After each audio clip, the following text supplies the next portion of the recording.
Hello everybody, I'm Tim Shaw, and we tonight are on the set of Alive, a fantastic show that is just taking America by storm.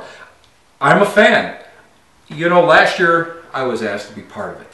And I got my zombie makeup on and I got ready to go, and it was a lot of fun.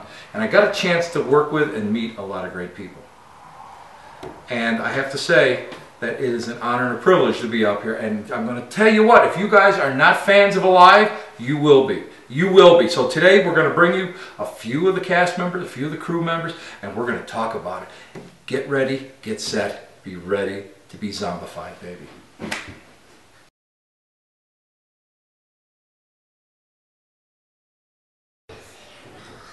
Ty. Yes.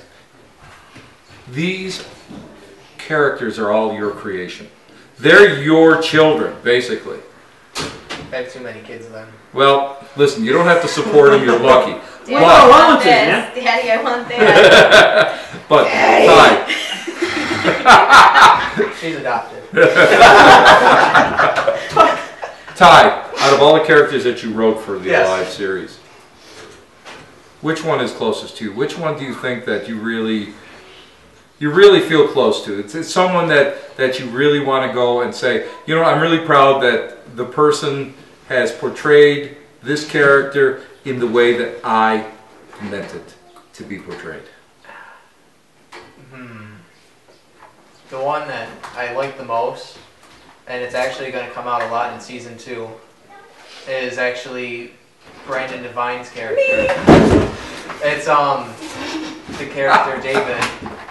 When season 2 premieres towards October, you guys are going to see a whole different story arc of what happens with the city group and development going on, because season 1 is centered around not only Phill and Norm, but I'm part of the camp group. So you're getting 3 sides of the story right now and 3 group leaders. But you guys are going to have this huge surprise waiting for you when season 2 starts to premiere and everything lines up from there. And Tim, just so you know, that comment just put a bounty on his head. My men will be tracking him down. Yeah. No spoilers, don't worry. No spoilers, we're good, we're good. Got a question for all of you. Okay. All of you. And we're going to start with our lovely zombie first. We've gone and we've seen a wonderful progression of people that have come in and have been killed off. Yeah, we have. I want to know from each one of you, who's next on the zombie cafe du jour list? Phil. I'm just going to say it's a mystery prize. Ty. We already have a segment filmed of the final episode of the whole project, and that death is in that episode, so I cannot say it. Norm, baby. So many zombies. You know, my character has the distinct honor of just ruthlessly removing them. You know, And people. Yeah. You know, I honestly can't answer that without spoiling an episode. So it actually no. No, we're good. We're good. Now, I want to go. I'm going to ask Phil. Phil, what does it take to survive the outbreak?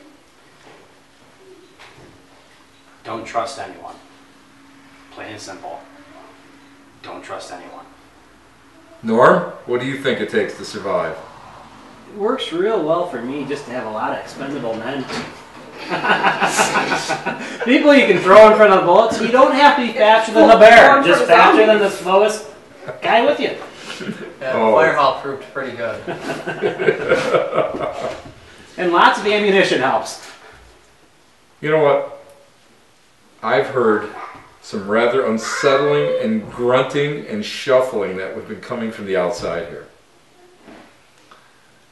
Do you guys, all of you, feel that if we were to experience this outbreak, that there would be a possibility that mankind would survive in real life? Or do you think that we're pretty much expendable and that the disease would eventually take us all? Or is this a spoiler that we can't talk about? Well, we don't want to ruin the ending.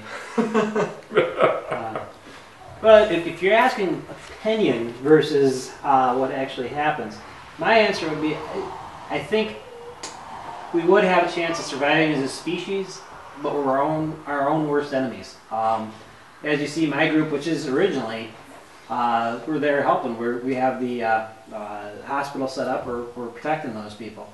And in the first episode, it's all holes barred. Just like in real life, sometimes you see the worst in people come out in situations. So it all depends on the groups, and like Phill said, who you could trust. It's especially when it comes to people who are desperate for survival. A lot of people will do anything they can to survive, including betray people they've known and loved for years. So it depends on which side you want to go. Do you want to stay very human, or do you just want to get out and make sure to look out for number one? All right. We're going to wrap this up. We're going to wrap things up. And I have one final question for all four of you. One word. Describe the finale. Cheryl, you're up first. Twisted. Phill. Pass. Ty. Deadly. Norm. Fun. Guys, I want to thank you all for taking the time. I know that you guys are in the middle of shooting your next episode. Everything is like crazy. I mean, you've got prop people, you've got people just standing around.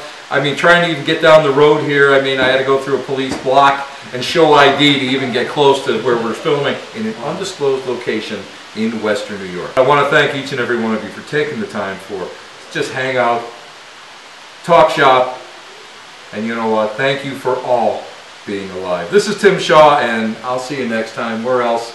I'll see you in the cheap seats. Have a good one. Good night.